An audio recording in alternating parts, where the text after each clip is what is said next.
Muy bien, buenos días, buenas tardes, buenas noches para aquellos que van a ver por diferido esta enseñanza. Dios les bendiga, bienvenidos, bienvenidas a este tiempo especial de estudio. Abramos nuestras Biblias en el libro de Levítico y ya habíamos hablado un poquito de Levítico capítulo 1. Habíamos trabajado el verso 1, entendiendo ese llamamiento especial, esa línea especial que tiene el texto para nuestras vidas. Oye, qué interesante lo que Dios tiene preparado para cada uno de nosotros. Habíamos dicho que el término hebreo es Baikra, ¿sí? Que traduce o significa llamamiento. Tiene que ver con ese proceso de llamamiento para todos aquellos que quieren conectarse, tener esa relación, esa intimidad con el Dios Todopoderoso. Entonces, en esa directriz, en esa línea, tiene que ver con el libro de Levítico. Ahora bien, el libro Levítico como tal, hay un propósito en todo el libro y de acuerdo a algunos eruditos en esa línea, dicen que el propósito del libro de Levítico es netamente presentar como un manual para la línea sacerdotal. Ese manual para aquellos que son llamados para el propósito sacerdotal, eh, especificando obviamente cuáles son los deberes que tienen que desarrollar un sacerdote, cómo debe presentarse en líneas de adoración, cómo debe presentar su vida en cuanto a una línea de santidad. Esto en la antigüedad para los hebreos. Habíamos ya establecido que uno de los propósitos propios de el texto es ese llamamiento especial al sacerdocio. Así que todos somos llamados para el sacerdocio, tanto hombres como mujeres, las mujeres en la línea de sacerdotisa, los hombres en la línea de sacerdocio, hemos sido llamados para este propósito. El autor es Moshe, es el autor intelectual o Moisés, ¿sí? Moshe, el término hebreo, tiene que ver como el autor intelectual, ya que él no escribe en puño y letras, sino que ya hemos estudiado, ya hemos revisado las directrices. Cuando iniciamos el libro de Génesis, habíamos establecido, planteado las cuatro líneas de escritura, que en este caso es la línea obviamente sacerdotal, la yavista, la eloísta y la deuteronomista. Entonces son las cuatro directrices o cuatro escuelas que le llamaban los que hacen la escritura del texto, obviamente tomando como autor intelectual a Moshe o Moisés. Muy bien, un poquito de el marco histórico. En cuanto al término o al texto de Levítico, más o menos qué fecha fue escrito, algunos autores le ponen entre el año 1445, 1444 antes de Cristo hasta el año 1000 aproximadamente antes de Cristo es lo que establecen algunos, otros plantean otras directrices de acuerdo a los papiros encontrados, perdón, pergaminos en este caso encontrados. Marco histórico en este ámbito tiene que ver con el proceso de la salida del pueblo de Israel que se encuentra ya en el Sinaí, y ahí en el pie del monte de Sinaí se empieza a desarrollar todos los contextos, las enseñanzas, especialmente para la línea levita, que van a ser los sacerdotes, en este caso Israel, cómo debe vivir tanto la línea sacerdotal como el pueblo. ¿Y cuál es esa línea? La santidad. Por favor, abran sus Biblias en Levítico 19, verso 2. Levítico 19, verso 2. ¿Qué nos dice el texto? Si alguien me ayuda, por favor, con el texto Levítico 19, verso 2. ¿Quién lo tiene? Mi Amén. querida Maffer. Muy bien, ese parece bien Buenas magnífico. Dice, habla a toda la congregación de los hijos de Israel y diles, Santos seréis porque santo soy yo, Jehová vuestro Dios. Muy bien, ahí hace referencia que hable a toda la congregación. Por cierto, ahí el término, y esto es algo especial, el término cuando dice habla a toda la congregación en arameo, va a aparecer el término adati. Adat es el término, la raíz, Adat y mi congregación, Adat la congregación. Ahí aparece la raíz en arameo de el nombre de nuestra iglesia, Adati, dulce refugio, ¿sí? Entonces habla toda la congregación de Israel y dile, y aquí pueden aprenderse de memoria este texto que va a decir, santo seréis, porque santo soy yo, Yahvé, tu Elohim, el Señor tu Dios. Oiga, aquí viene un punto importantísimo, dice, santo seréis, santo. Y la primera pregunta que usted tiene que hacerse es, ¿qué tan santo soy? ¿Usted es santo? ¿Sí o no? Qué interesante la pregunta que nos hemos planteado en este momento. ¿Usted es santo? ¿Qué es ser santo? ¿A qué hace referencia la santidad? ¿Realmente usted es santo? ¿Sí o no? Ya le puse la pregunta. ¿Qué respuesta damos ante esa realidad? ¿Soy santo? ¿Somos santos?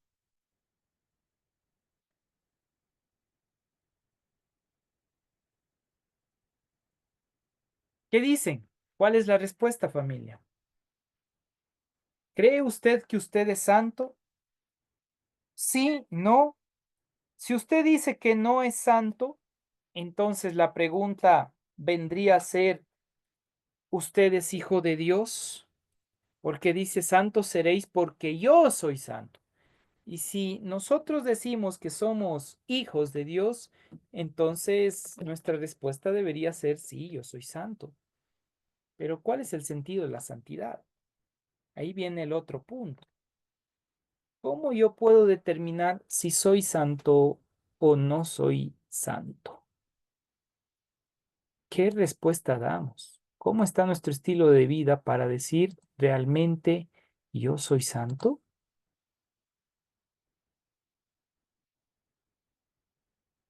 Vamos a ver algunos detalles muy especiales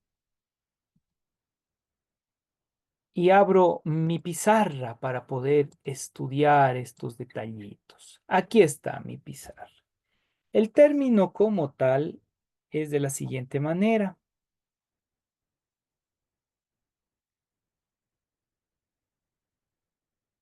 Este es el término kadosh, ¿sí? Kadosh, ¿ya? El término kadosh es traducido como santo, pero también kadosh significa apartado, es decir, separado con un propósito,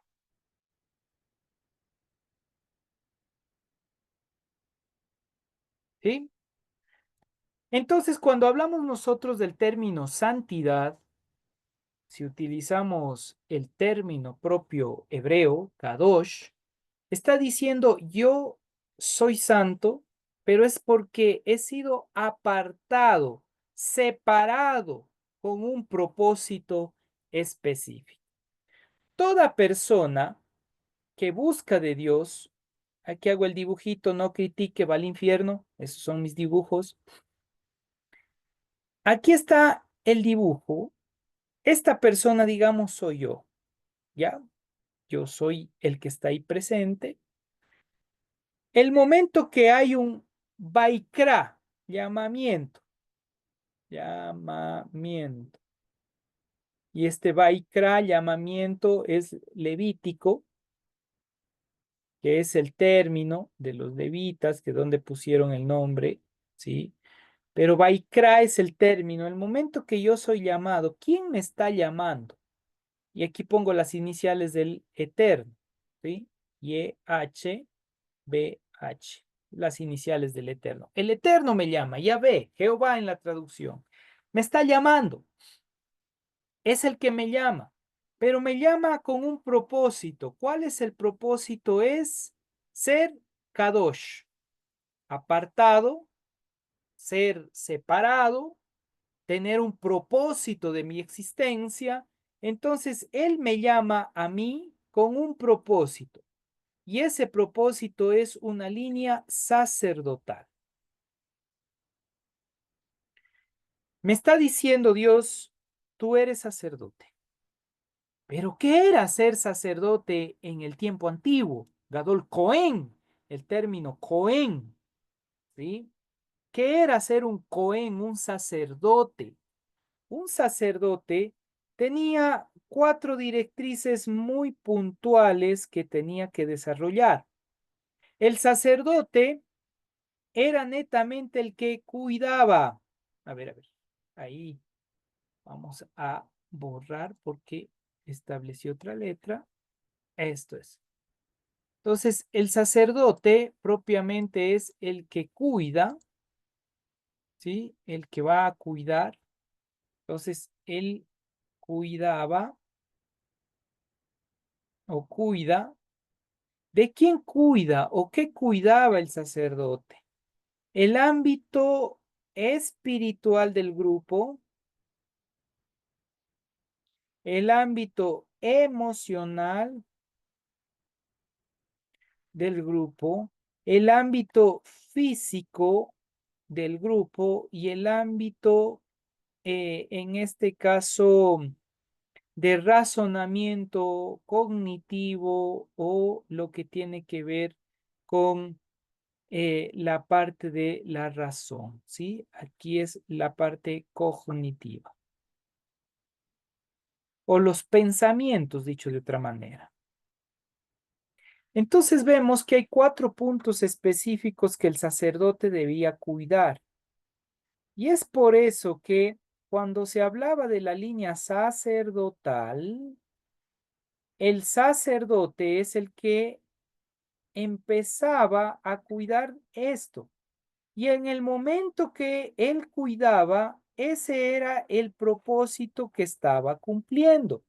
El libro del Levítico muestra que el propósito es el cuidado integral del ámbito espiritual, emocional, físico, cognitivo, es decir, la manera de pensar. Y ahí viene la parte psicológica, ¿no?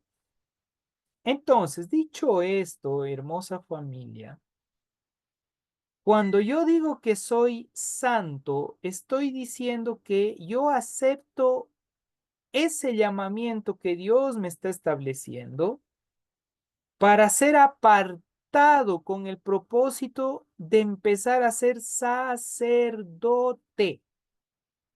¿En qué ámbito? En el ámbito espiritual, emocional, físico, cognitivo. ¿De quién? De mi comunidad.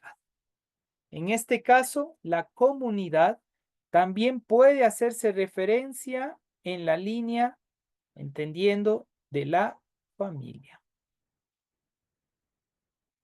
Dicho de otra manera, cuando yo digo soy sacerdote o cabeza de hogar, yo soy el apartado, el separado para cuidar a mi familia espiritualmente, emocionalmente, físicamente, cognitivamente, en toda la línea de la razón y la reflexión.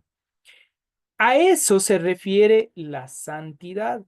La santidad no es que usted por sí mismo llegue a ser santo, puro, perfecto. No, no se refiere a eso. La santidad es que usted recibe llamamiento, acepte llamamiento y usted es apartado para un propósito especial por Dios. El momento que usted acepta el llamamiento de Dios, el momento que usted acepta vivir para Dios, toma la decisión de ese llamamiento que Dios le está haciendo, a partir de ese momento, delante de la presencia de Dios, usted es santo. Es por esa causa, hermosa familia, que todos los que estamos presentes, si usted dice amar a Dios, haber tomado una decisión por Dios, haber establecido el hecho de que yo voy a vivir para Dios, delante del Señor, usted es santo. Pero el momento que usted no cumple con el llamamiento, el momento que usted no empieza a vivir conforme a lo que Dios le demanda en esa línea de santidad, ¿qué quiere decir? En aceptar, vivir y ser apartado para cumplir el propósito de Dios, usted se desliza, se desvía, ya no es santo. Y usted me dirá, Isaías, ¿y de dónde sacas esa idea? De Génesis y Éxodo que hemos venido conversando más en el libro de Éxodo y ahora vamos a encontrarnos en Levítico, donde el pueblo de Israel, cuando se encontraba sirviendo a Dios, Dios mismo va a decir, este es mi pueblo santo. Es un pueblo en santidad. Oh, pero cuando no están conectados, no están en esa relación, no están en esa vivencia con Dios, inmediatamente dice el Señor, yo les castigaré o permitiré las consecuencias de sus actos porque este pueblo es malvado y duro de corazón. Ya no les llama santos. ¿Qué quiere decir esto? ¿Que yo puedo perder mi santidad? Y la respuesta es sí. El momento que usted, en vez de vivir para Dios, en vez de conectarse a ese llamamiento que Dios le ha hecho, usted se aparta, se aleja de Dios, del llamamiento, de lo especial que Dios le llamó a hacer a usted. Entonces usted se separa, se aleja, deja de ser santo. Y hay un texto que es duro y dice, sin santidad nadie verá al Señor. Increíble. Sin santidad nadie verá a Dios. Veamos lo que dice el libro de Hebreos. Vámonos a Hebreos. Vámonos a Hebreos para establecer esto claramente.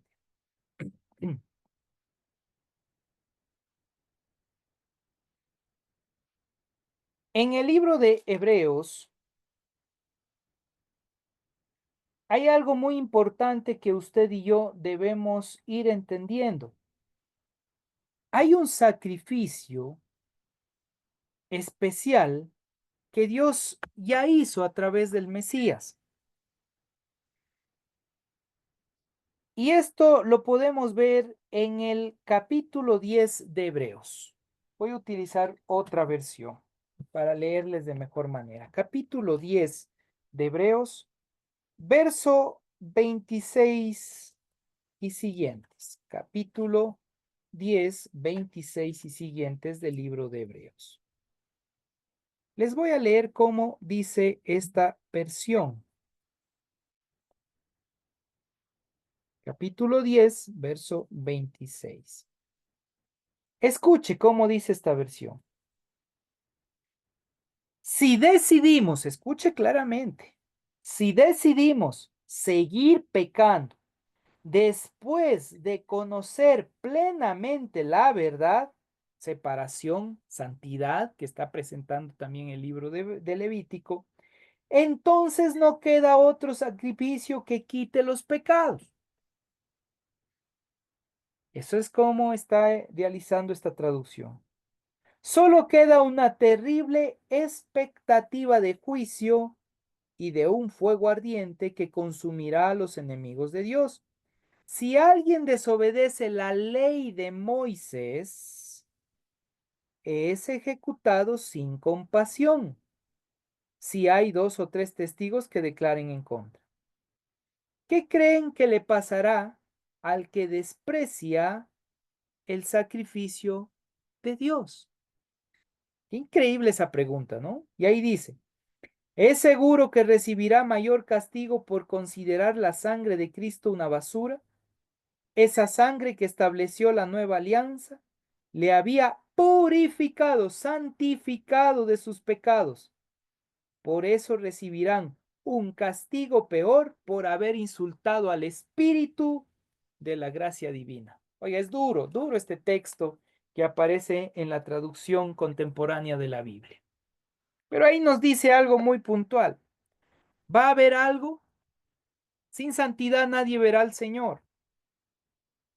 Y aquí es el punto. ¿Por qué nadie verá al Señor? Porque es haber despreciado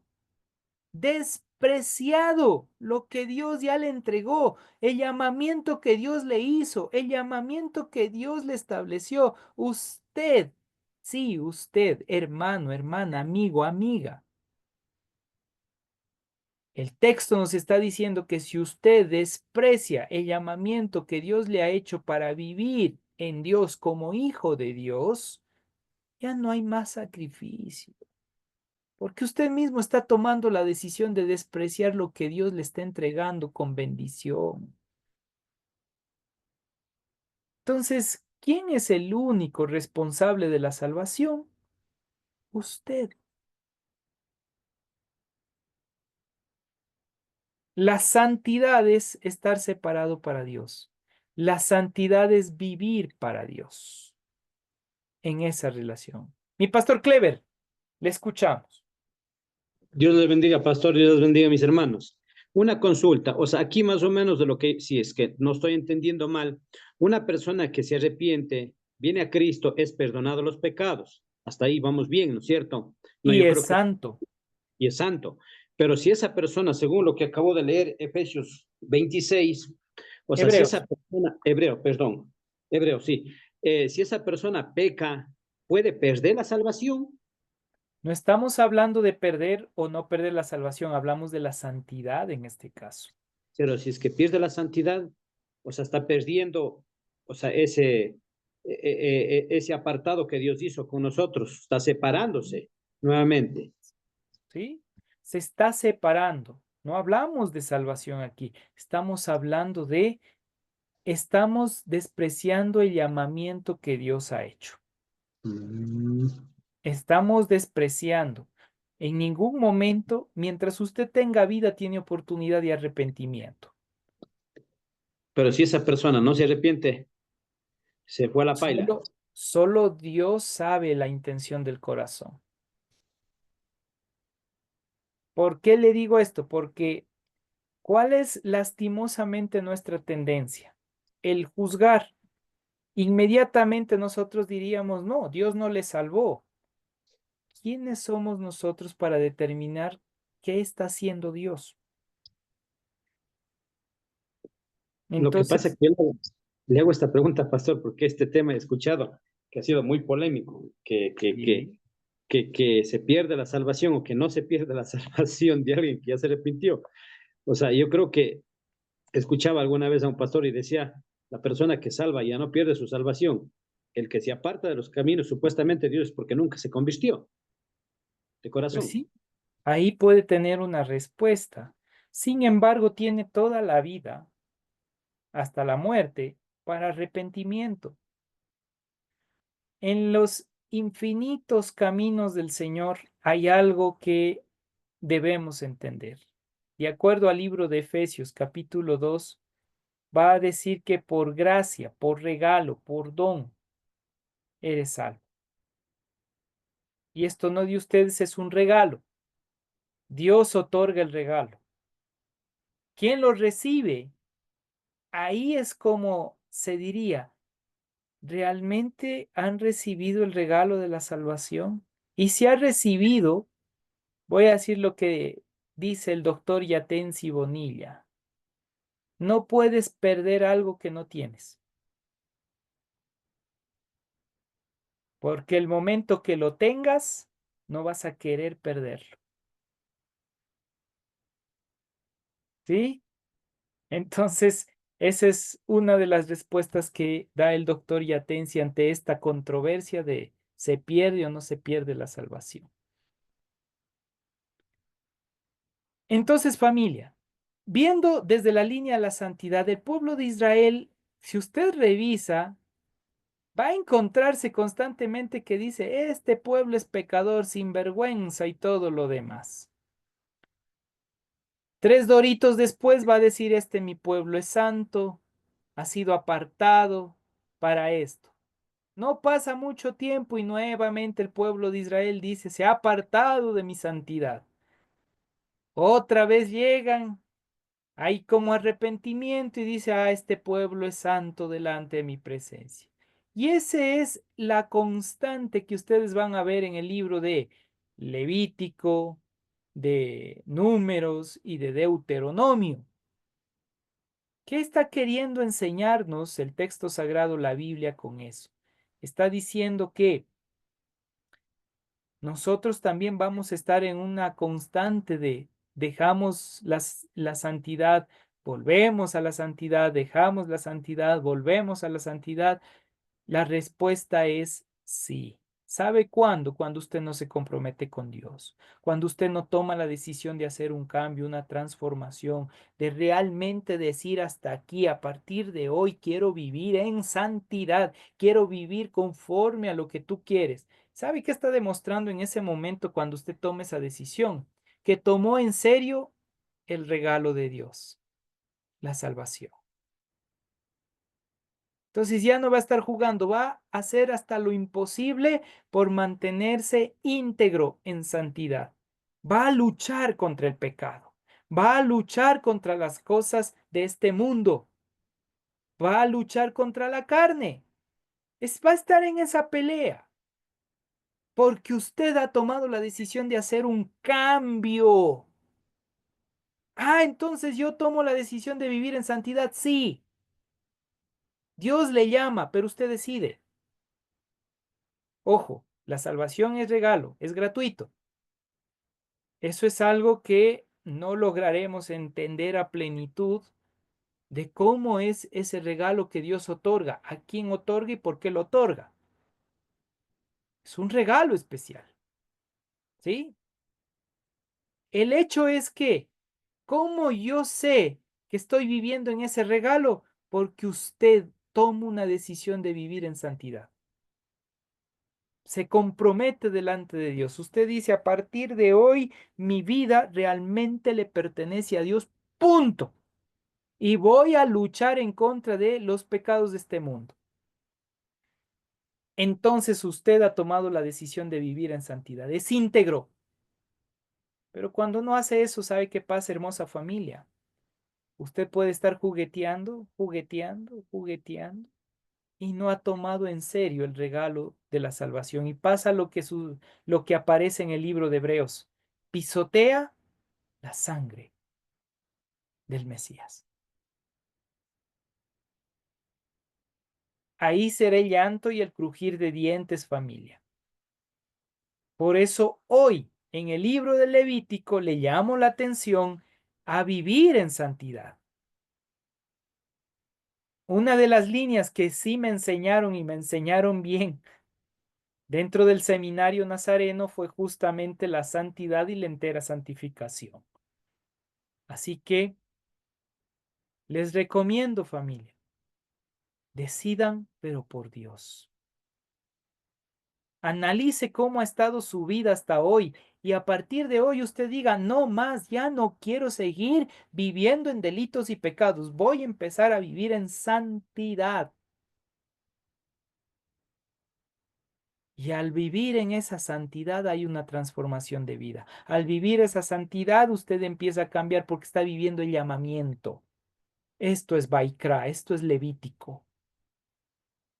Usted está cumpliendo su responsabilidad como sacerdote de Dios.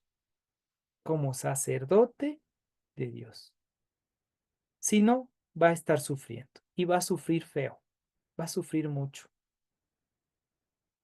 Y ahí va a ser el lamento, el dolor, el llanto, el crujir de dientes. Así que meditemos en ese detalle. Entonces, una vez que yo ya entiendo esto, que estoy siendo separado y que como sacerdote yo tengo que cuidar a mi familia en el ámbito espiritual, emocional, físico, cognitivo, etcétera. Entonces se diría que esto funciona solamente para hombres. La respuesta es no. También va en la línea de mujeres, en la línea sacerdotal o sacerdotisa en este caso, porque también es apartada para la obra de Dios. Así que ya no hay judío ni griego, mujer ni hombre, esclavo ni dueño. Ahora todos somos iguales, cumplimos el mismo rol para disfrutar el llamamiento que Dios nos ha hecho a una vida en santidad. Así que Levítico 19:2, que nos decía, ¿recuerdan? Levítico 19:2. Mi querida Maffer, ¿qué decía? Habla a toda la congregación de los hijos de Israel y diles, santos seréis porque santo soy yo, Jehová vuestro Dios. Ok, entonces somos santos porque Dios es santo y nos exige esa santidad. Nos exige vivir en esa santidad especial. Sí, Isaías, continúe. Ok, vamos a continuar. No hay ningún problema. Una vez que ya tenemos por lo menos una idea general acerca de esto, ya tenemos una idea de esto. Sí se ve, ¿no? La pantalla. Sí, sí están viendo. Amén, hermano. Amén. Entonces, una vez que usted ya tiene esto, recuerde este versículo que sea clave en su vida, familia. Santos seréis, porque santo soy yo, Yahvé vuestro Elohim, el Señor vuestro Dios. Personas claves que van a aparecer en este libro, en Levítico, Moshe o Moisés, obviamente, Aarón, Nadab, Abiú, Eleazar e Itamar. Son personajes claves que usted va a ir viendo en esa línea. Sí, mi querido hermano, te escuchamos. Sí, pastor, ¿me escucha? Buenas noches. Y mi querido Vladimir, le escuchamos. Ya, muchas gracias. Estaba ahí un poco curioso porque este Levítico es parte del Antiguo Testamento, ¿verdad? Es decir, que todo esto Dios envió a su pueblo inicial, llamémoslo así. Pero Ajá. usted lo está extendiendo también a lo que es Jesús y todo lo que pasó con él para con nosotros en el nuevo pacto.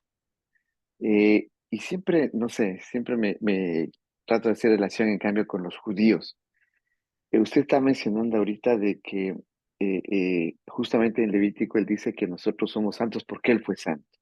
Pero Ujú. esa santidad implica también aceptación de muchas cosas que Dios ha puesto durante este tiempo y principalmente a Jesús.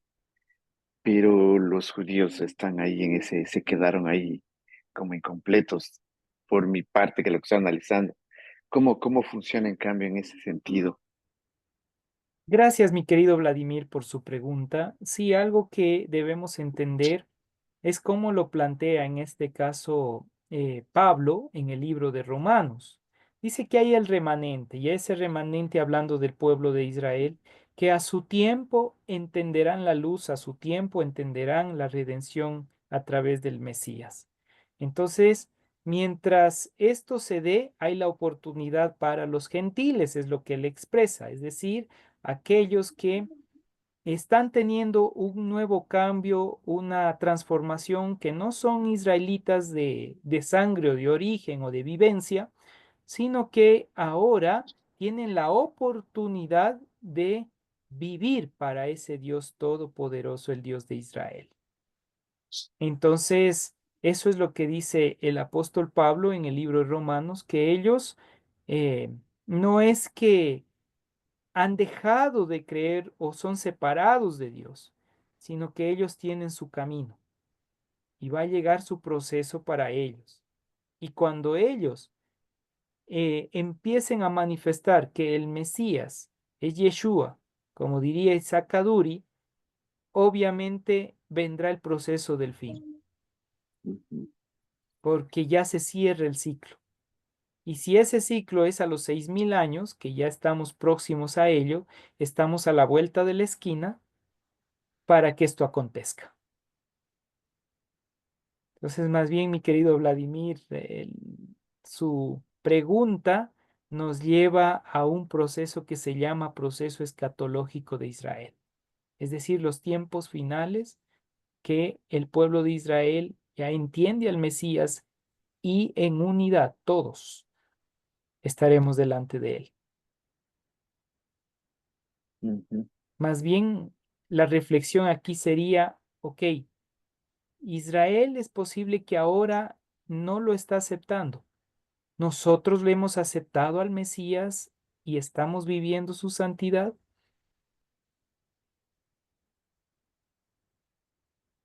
Porque a veces es difícil esta parte, porque observamos más a ellos y no observamos nuestra idea, nuestra identidad, nuestra forma de actuar con el Mesías, y a veces acusamos y nosotros no estamos conectados. Gracias por su pregunta para poder llevar a este análisis y reflexión que es muy, muy puntual, mi querido Vladimir. Muchas gracias. Gracias a usted, pastor. Entonces, visto desde ese ámbito, ¿cuál es el lugar clave donde se desarrolla todos los hechos? En el monte Sinaí. Ahí están. Y recuerde que si queremos verlo al Sinaí, también podemos observar el Sinaí como algo simbólico, más allá de lo literal. Sinai, el término, tiene las mismas letras en unión que lo que Jacob vio el momento de ver su sueño subir y bajar la escalera, que en valor numérico tiene el mismo significado, por lo cual hay una relación entre la manifestación divina de lo que vio Jacob, el momento que durmió y hubo la revelación de ver los cielos abiertos y dijo esto es casa de Dios, etcétera, con la relación de el Sinaí, porque es donde el Eterno baja, se vuelve a desarrollar este mismo concepto de la manifestación de Dios bajando y establece ya propiamente los mitzvot, los mandamientos ahí en el monte Sinaí. Entonces ahí van a suceder muchas cosas que nos va a preparar para un proceso transformacional de vida. ¿Sí? Características particulares, la santidad se menciona. Observe cuántas veces se menciona en Levítico. 152 veces se menciona el término Kadosh, santo. Imagínese, 152 veces solo en el libro de Levítico. Entonces el texto de Levítico gira en torno a la santidad. ¿Ok? Entonces es un libro que nos confronta a vivir la santidad en sacerdocio, respondiendo el llamamiento que Dios nos ha hecho. ¿Algún comentario que usted quiera dar en este momento sobre estos detalles que particularmente hemos estado hablando? ¿Algún comentario que usted tenga? Le escucho. Nadie, nadie se anima a comentar. Pastor, definitivamente, pues es bastante difícil y duro bueno, pero por eso es que necesitamos el apoyo y el sustento de Dios diariamente para poder establecer esa conexión y vivir en esa santidad. Especialmente ahorita tenemos un mundo de información que nos bombardea por todos lados y a veces nos desvía y nos pone un montón de obstáculos para poder llegar y estar en esa santidad. Es que creo que es algo que debemos mantener en oración todo el tiempo para poder invitar a Dios a que esté con nosotros en todas nuestras actividades y en otras cosas también para poder recibir poder recibir su bendición y todas las cosas buenas que Él tiene para con nosotros. Ujú. Amén. Así es, así es. De hecho, como dice el texto de Juan, en este mundo tendrás aflicción, pero confía, yo vencí al mundo. Y hay otros textos como el libro de Gálatas que dice que la lucha es constante entre la carne y manifiestas son los deseos de la carne y da toda una lista en el capítulo 5 de Gálatas. Y a continuación dice, más el fruto del Espíritu es el amor.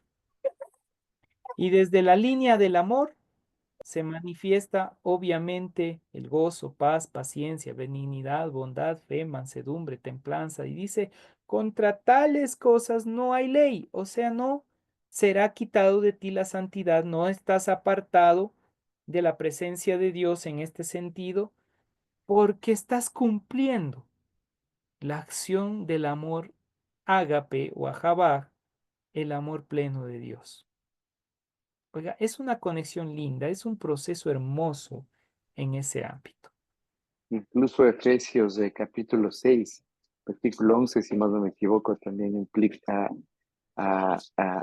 que debemos revestirnos de esa armadura que significa Dios para protegernos con todas las cosas.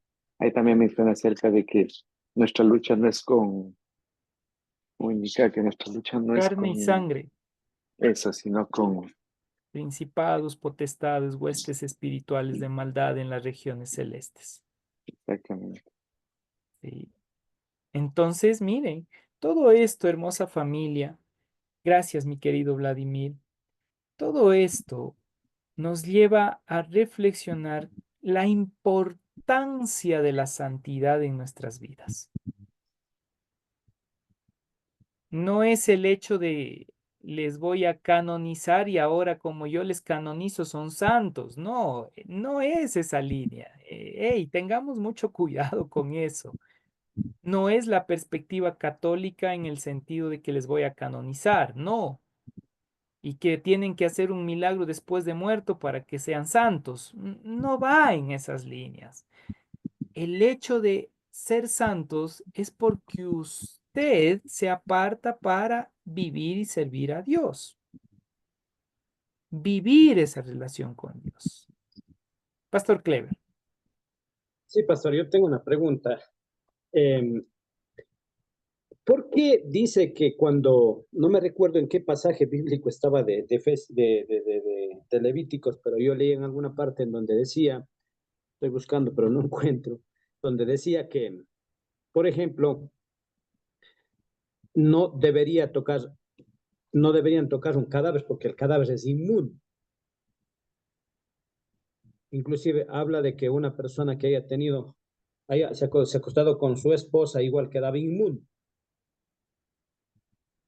Esos detalles, mi querido Pastor Clever, estaremos trabajando cuando explique qué significaba para ellos el ser inmundo. Ah, porque eso me ¿Sí? quedó la duda y Sí, dije, ya le pregunto. sin embargo, el ser inmundo, de acuerdo a lo que va a aparecer en el libro de Levítico, es netamente para la labor y el servicio ministerial. Es para un punto muy específico en el ámbito ministerial, más que en la vivencia completa, por ende, línea de santidad.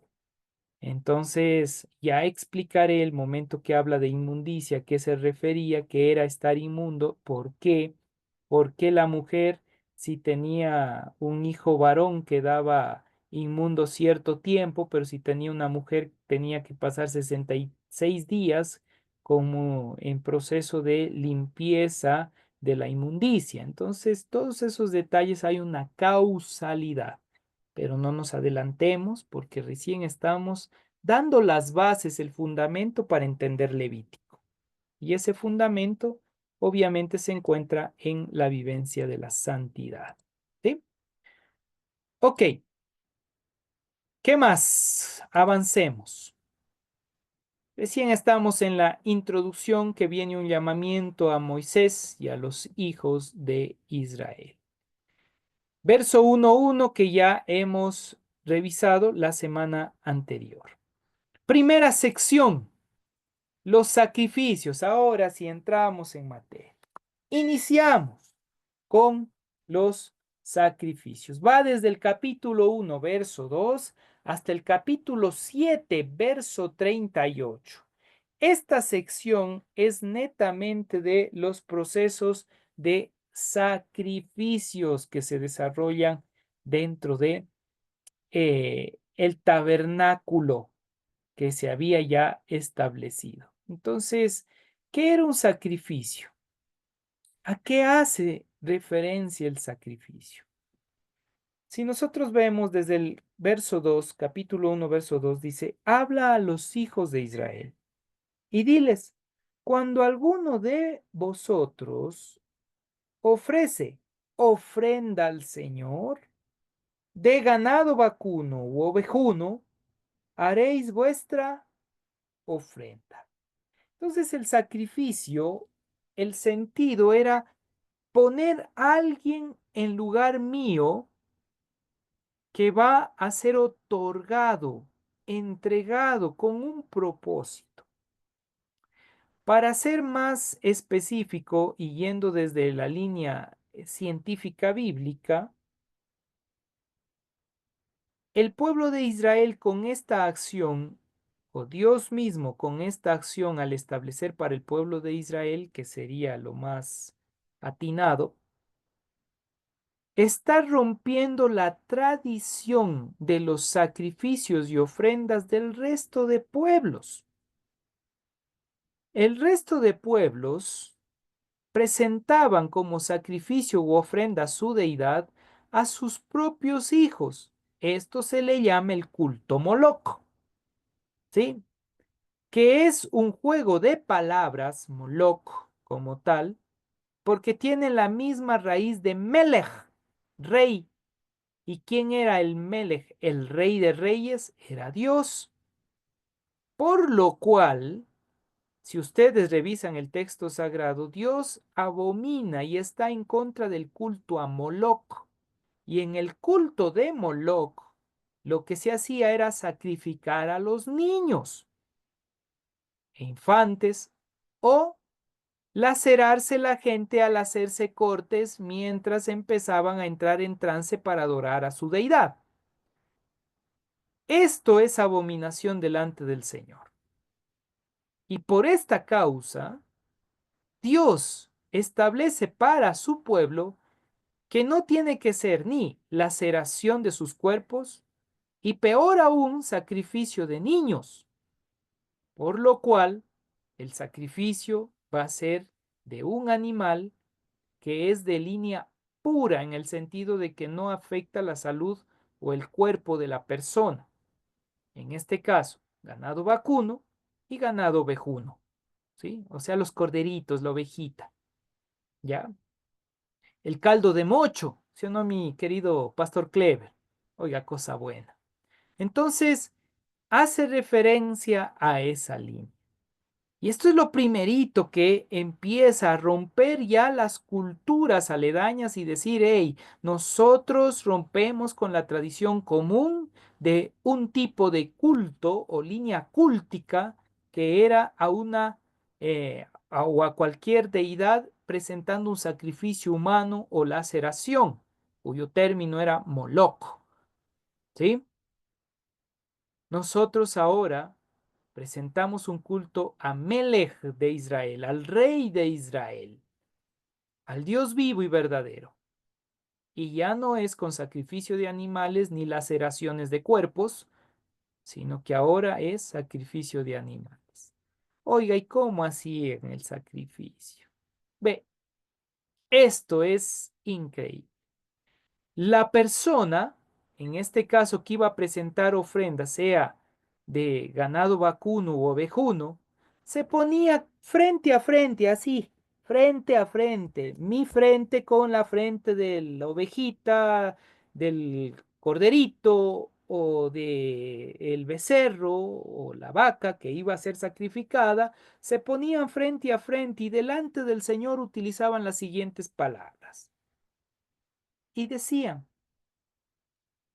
delante de ti, hablando delante del Señor, presento esta ofrenda, este animal, de tal manera que durante el año, porque se hacía la ofrenda para un año, de tal manera que durante este año yo me mantendré en santidad. Oiga, grandes son las promesas hechas en ese momento. Imagínense, durante ese año ellos se comprometían a estar en santidad. Y si no cumplo la vivencia en santidad o el arrepentimiento, lo que acaba de suceder o lo que va a suceder con este animal a continuación, suceda conmigo y mi descendencia. Eran los votos de promesa de las ofrendas que se hacían en la antigüedad. O sea que no era cualquier cosita de llegar así que está bonito, ya mátale nomás al corderito, a la ovejita, a los palomos, etcétera, ya está hecho. No, era el reflejo de qué es lo que me va a suceder a mí si yo no cumplo esa vivencia en santidad. Ahora el libro de Hebreos va a tener más sentido, porque el sacrificio, la ofrenda delante del Señor es Yeshua, es Jesús, es el Cordero inmolado, en donde usted pone su frente con el Mesías y usted va a decir el sacrificio que hizo el Mesías en la cruz es para librarme de pecado. Y si yo no me mantengo en santidad, esta acción sacrificial caiga sobre mí y mi descendencia. Oiga, por eso el libro de Hebreos está diciendo, no pisotees la sangre, el sacrificio del Mesías. No, no pisotees. No hagas esto, no cometas este error, sino más bien toma una decisión concreta y haz hasta lo último de tu fuerza, porque Dios lo que va a mirar es la intención de tu corazón al cumplir la ofrenda. Qué increíble familia. ¿Cuántas veces nosotros no hemos pisoteado el nombre de Dios con nuestras acciones? Hemos dicho ser cristianos y nuestro estilo de vida, nuestro comportamiento, nuestras acciones, nuestras actitudes no han demostrado la santidad que Dios demanda.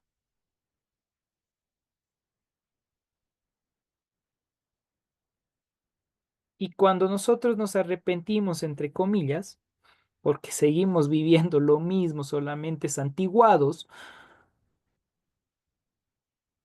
hay las consecuencias de nuestros actos. Empezamos a sufrir las consecuencias, porque nosotros, el momento de aceptar al Mesías, estamos aceptando el sacrificio vivo, santo delante del Señor. Pero el momento que usted rompe ese sacrificio, esa santidad, viene sobre usted esa acción-reacción o lo que se llama o se conoce como juicio, no porque Dios le juzgue, sino porque usted mismo está rompiendo la promesa que ha hecho delante del Señor. Y vienen las consecuencias. Esas son las consecuencias. Esa es la razón. ¿Qué vamos a hacer ante esto que hemos escuchado hoy, familia? ¿Cuál va a ser su compromiso a partir de hoy?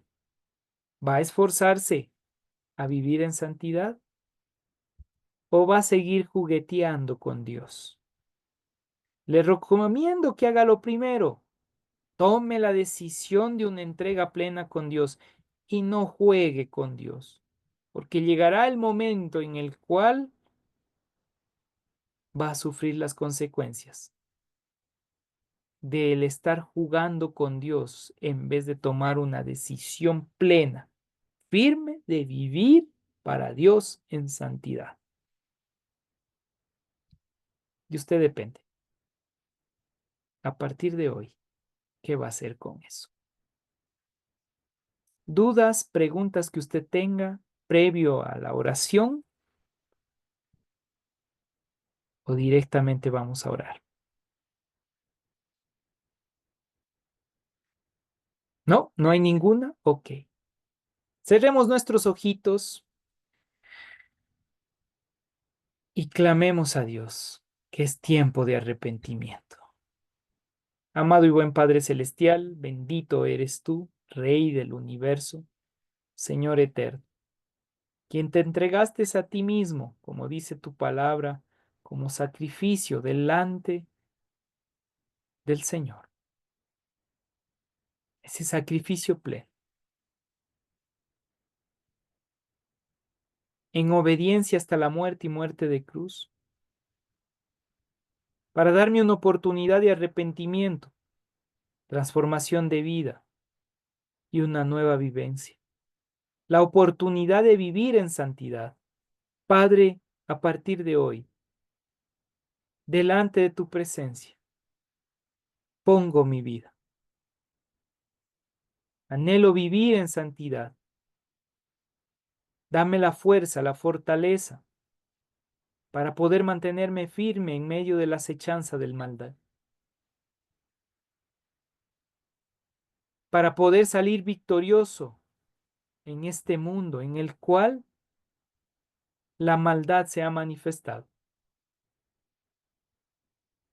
Y somos tentados constantemente, mas tú miras la intención de nuestro corazón. Ayúdanos, Señor, para vivir en santidad, para vivir en el llamamiento del sacerdocio, el cual tú nos has llamado.